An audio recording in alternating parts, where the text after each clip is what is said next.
एक ऐसी मांगा जिसने सिर्फ कुछ ही चैप्टर्स में पूरे इंटरनेट को हिला के रख दिया।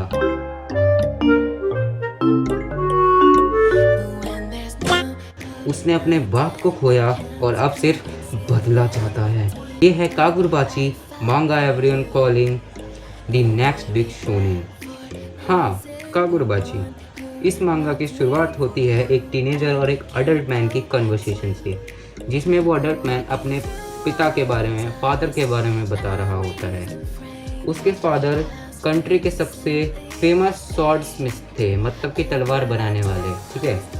उनका नाम होता है राकुहीरा कोनुशिजे, ठीक है। ये नाम याद रखना आगे बहुत काम आने वाला है अगर आपको स्टोरी सच में जाननी है, ठीक है। वो बताते हैं कि उसके फादर स्पेशल टेक्निक का एक यूज़ करते थे, जिससे औरों के मुकाबले उनकी तलवार ज़्यादा ताकतवर बनती थी। और फिर सीन शिफ्ट होता है बाहर के लिए, जिसमें वो टीनेजर कह रहा होता है कि हमें शुरू कर देना चाहिए। ये मुझे नहीं पता क्या शुरू कर देना चाहिए, पर शुरू कर देना चाहिए। हाँ, शुरू कर देना चाहिए।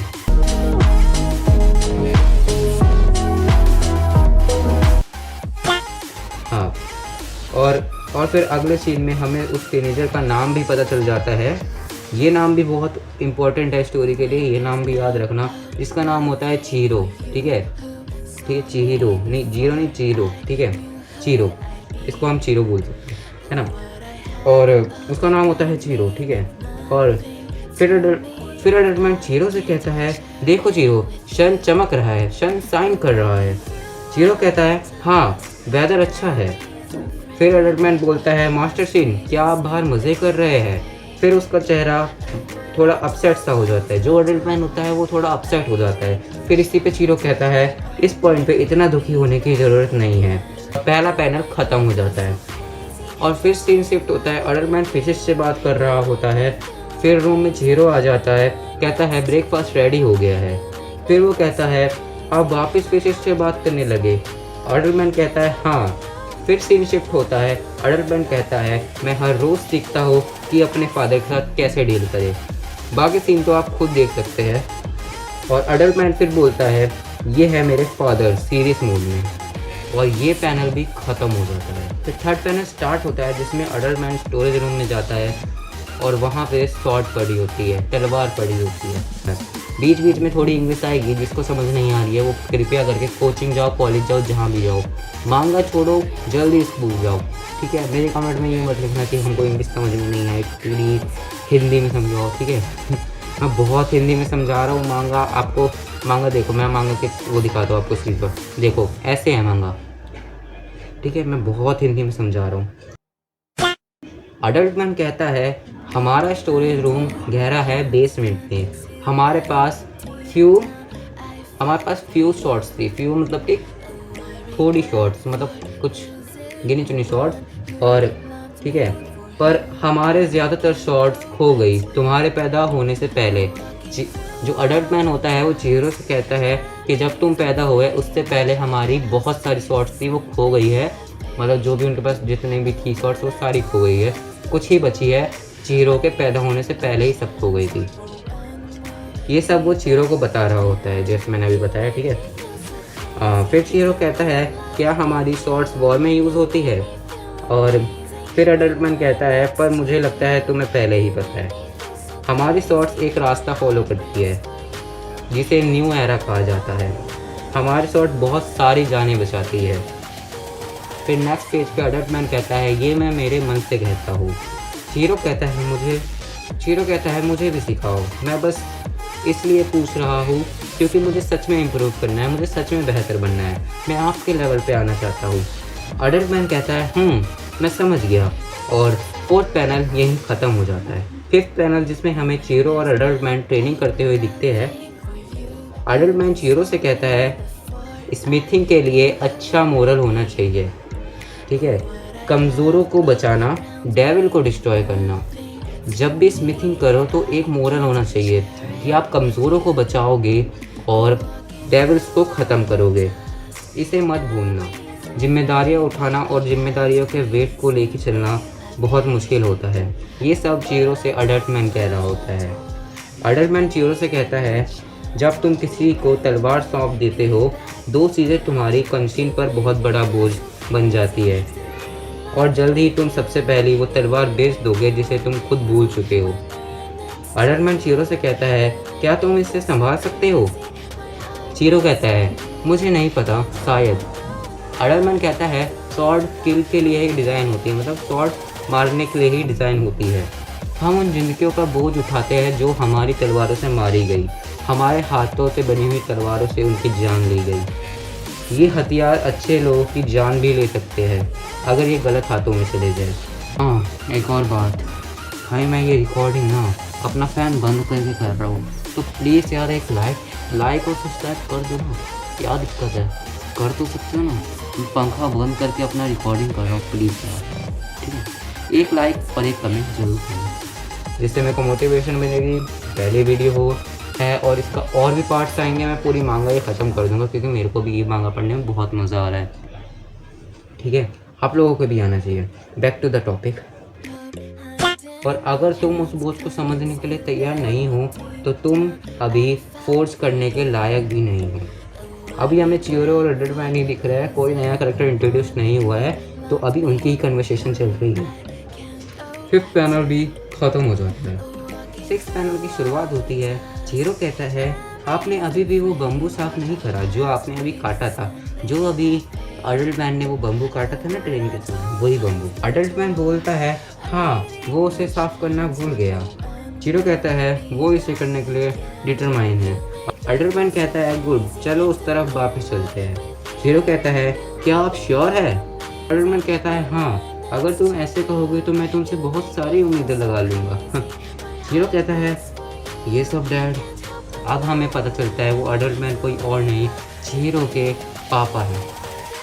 फिर एकदम से सारा सीन बदल जाता है, हवाएं रुक जाती है। 38 महीने बीत चुके होते हैं। 38 महीने के बाद का पैनल दिखाया जाता है जिसमें एक ट्रेनिंग सेंटर दिखाया जाता है, शायद, जहाँ तक मुझे लगता है वो शॉर्ट ट्रेनिंग सेंटर है। हमें दिखाया जाता है एक लड़का बहुत लोगों को शॉर्ट से मार रहा होता है। एक गैंगस्टर जैसा बंदा दिखता है, बोलता है, ठीक है, आगे जाओ। 7th पैनल ख़त्म हो जाता है। फिर 8th पैनल चालू होता है। फिर हम 8th पैनल पे जाते हैं। माहौल एकदम सीरियस होता है। एक लड़का जो खून से लथपथ होता है वो बोलता है, जब याकुज़ा नहीं थे ये सिटी बहुत ही खुश थी, पीस में थी, पर तुम लोगों ने हमसे हमारा सब छीन लिया, हमारा लैंड, हमारी ज़मीन, हमारा पैसा, सब कुछ। फिर वो लड़का शायद याकुज़ा लीडर को गाली देता है। वो लड़का कहता है, तुम हमारी सिटी को खा रहे हो। और वो जो हमें 7th पैनल पे गैंगस्टर जैसा बंदा दिखा था वो उसे बहुत तेज से घूंसा मारता है और फिर वो कहता है, तू कितना महान बनता है। वो गैंगस्टर जैसा बंदा कहता है, तो बताओ हमें कोई फॉलो करेगा? है जिसे घूसा पड़ा था, एक अडल्ट मैन कांप सकता है, उसे कोई फर्क नहीं पड़ता। तो क्या हुआ, तुम एक सॉर्सरर हो। डर कभी भी हार मान लेना का एक्सक्यूज नहीं होता है। तो हमें पता चलता है ये सब लोग सॉर्सरर है, मतलब कि जुजुत्सु काइसेन जैसे, शायद, जहाँ तक मुझे लगता है, मतलब होंगे सर। फिर हमें 9th पैनल दिखाया जाता है जहाँ उस लड़के को बहुत ब्रूटली उसको टॉर्चर करा जाता है, जैसा कि आप इमेज में देख ही सकते हैं। हमें फिर एक नया करैक्टर देखने को मिलता है। वो उस लड़के से पूछता है, मैं तुमसे पूछ रहा हूँ लड़के, क्या ये तुम्हारा पहली बार है? फिर वो लड़का चिल्लाने लगता है और वो हैट वाला आदमी बोलता है, हाँ मुझे पता था। फिर वो हैट वाला आदमी बोलता है, मिस्टर चीफ, अगर हम ऐसे ही खेलते रहे तो हमें हमारी आंखें बंद करनी पड़ेगी। मतलब वो लड़का बहुत ब्रूटली, भाई उसको बहुत ब्रूटली टॉर्चर करा जाते हैं, मतलब बहुत ब्रूटली। उसके भाई यहाँ से यहाँ तक का पेड़ घुसा देते हैं भाई, इसमें देख सकते हो। फिर दूसरे पेज पे जाते हैं। वो हैट वाला आदमी बोलता है, इसे मैं संभालता हूँ। वो लड़का बुरी तरह चिल्लाने लगता है। फिर वो हैट वाला आदमी बोलता है, मैं मुझे अलाउ करता हूँ। इसका तो मतलब मुझे भी नहीं पता क्या कहना चाहता है वो। हाँ, फिर वो कहता है, हेड ऑफ द ऑर्गेनाइजेशन, मैं मेरे पैसे वापस रिकवर कर रहा हूँ। इसका भी मतलब मुझे नहीं पता क्यों करता है वो। फिर वो हेट वाला आदमी बोल रहा होता है, क्या तुमने कभी सॉर्सरर देखी है? मुझे लगता है ज़्यादातर केसेस में हिम्मत असल में अनजानता से पैदा होती है। और पैनल 9 भी ख़त्म हो जाता है। 10th पैनल की स्टार्टिंग में ही हमें चीरो दिखाया जाता है जो अब बहुत ज़्यादा बदल चुका होता है। उसके फेस पे एक स्कार भी होता है। चीरो मिस्टर शीबा से मिलता है। मिस्टर शीबा कहते हैं हाँ मुझे फ़र्क नहीं पड़ता, मैंने कभी किसी को फिश टेक अवे ले जाते हुए नहीं देखा, वैसे भी आज का वेदर काफ़ी अच्छा है। चीरो एक फ़िश, क्या हम स्टेशन पर मिलने वाले नहीं थे? हम नेक्स्ट पेज पे जाते हैं। हमें गैंगस्टर जैसे दिखने वाले बंदे की और हैट वाले बंदे की कॉन्वर्सेशन दिखती है। वो लोग कहते हैं जब तुम उन्हें सिखाओ तो तुम्हें और ज़्यादा अवेयर रहने की ज़रूरत है। मैं बस इस तरीके से काम करने को लेकर परेशान हूँ, लेकिन जब इस टाइप के लोग सामने आते हैं तो प्लीज़ मुझे माफ़ कर दो। और फिर वो हैट वाला आदमी उस टॉर्चर वाले लड़के के पास जाता है और कहता है कि ये पेड़ एक दिन वक्त के साथ बर्बाद हो जाएगा। पैनल 11 की स्टार्टिंग होती है, उसमें हमें मिस्टर शीबा और चीरो दिखाए जाते हैं। वो कहते हैं, चीरो कहता है सुबह जब मैं अपना चेहरा धोता हूँ और मिरर में देखता हूँ तो मुझे वो बात ऑब्वियसली नज़र आ ही जाती है, मुझे वो दिन याद है और हर सुबह मैं अपने दिन की शुरुआत एक नए नफ़रत के एहसास के साथ करता हूँ। फिर मिस्टर शीबा कहते हैं अगर तुम पूरी ज़िंदगी ऐसे जीते रहोगे तो एक दिन तुम टूट जाओगे। मिस्टर शीबा कहते हैं इसे देखो तुम भूखे हो, ये बहुत बुरा है। चीरो कहता है नहीं शुक्रिया। मिस्टर शीबा कहते हैं चीरो क्या मैं तुमसे कुछ पूछ सकता हूँ? चीरो कहता है हाँ पूछो। और मिस्टर शीबा ने वही पूछा जो हम सबके मन में था, चीरो के फेस पे इतना बड़ा स्कार कहाँ से आया? वो पूछते हैं कि तुम्हारा स्कार अगर तुम इसे हील कर सकते तो क्या तुम इसे हील करते? ये इतना भी बुरा नहीं लगता। 11th पैनल ख़त्म होता है, 12th पैनल स्टार्ट होता है। हमें दिखाया जाता है शीबा और चीरो शायद मिशन पे आए हैं। चीरो कहता है हाँ हमें पहले स्टेशन देखनी चाहिए। शीबा कहता है बातें हाँ, ये कुछ लिबरेशन आर्मी है, इन्होंने याकूज़ा पे अटैक करने की कोशिश की थी। जो भी लिबरेशन आर्मी थी उसने याकूज़ा जो भी गैंग चलती है सिटी में, अब इस वाली सिटी में जिसमें शीबा और चीरो आए हैं, उसमें क्या है उन लोगों को भाई मतलब हैंग आउट कर दिया था, मतलब कि लटका दिया था, मतलब गले से रस्सी वस्सी बांध के उन्होंने, क्योंकि उसके याकूज़ा के खिलाफ जाने की कोशिश करी थी इसलिए। ठीक है हाँ, वो हमारे जैसे सिटीज़न को वो नज़रअंदाज करते हैं और ये ऐसे ख़त्म हुआ। लिबरेशन आर्मी ने एक एग्ज़ाम्पल बना दिया है। वो शीबा कहता है कि लिबरेशन आर्मी ने एक एग्ज़ाम्पल बना दिया है, अगर याकूज़ा के खिलाफ जाओगे तो क्या क्या हो सकता है। इस सिटी में एक ही ऑर्गेनाइजेशन रन करती है, वो है याकूज़ा ऑर्गेनाइजेशन। चीरो कहता है क्या याकूज़ा प्रोबेबली उनसे जुड़े हैं, पर क्या हम सच में श्योर हैं? शीबा कहता है मैं भी श्योर नहीं हूँ, पर जो क्लू हमें मिला है उससे साफ जाहिर होता है। चीरो कहता है हाँ ऐसी। शीबा कहता है अगर तुम रेडी हो तो चले। और 11th पैनल ख़त्म हो जाता है। 13th पैनल की शुरुआत होती है, शीबा और चीरो दिखाए जाते हैं। शीबा कहता है यहाँ याकूज़ा हाइड आउट है, मुझे पता है वो कहाँ है। चीरो कहता है मुझे दिखाओ। फिर हमें दूसरे सीन दिखाया जाता है जहाँ कुछ लोग बैठ के बातें कर रहे होते हैं। उसमें से एक बंदा कहता है तुम बेवकूफ़ों को अपनी औकात ही नहीं पता, हमें उनसे छुटकारा पाना होगा, ये नॉर्मल बात है। फिर दूसरा बंदा बोलता है लेकिन इस तरह के बेकार लोग हमेशा मौजूद होते हैं, उन्हें घुटनों पर लाने कोई मुश्किल काम नहीं। कहता है कि इस तरह के बेकार लोग हर जगह मिल जाते हैं, हर जगह मौजूद होते हैं, उन्हें घुटने पे लेके आना कोई बड़ा बात नहीं है। जैसे ही उसकी ये बात ख़त्म होती है, एंट्री होती है हमारे तोगो शीबा की। शीबा उस बंदे के गर्दन से तलवार आर पार कर देता है भयंकर। शीबा बोलता है वहाँ वाले लोग मेरे कंट्रोल में हैं।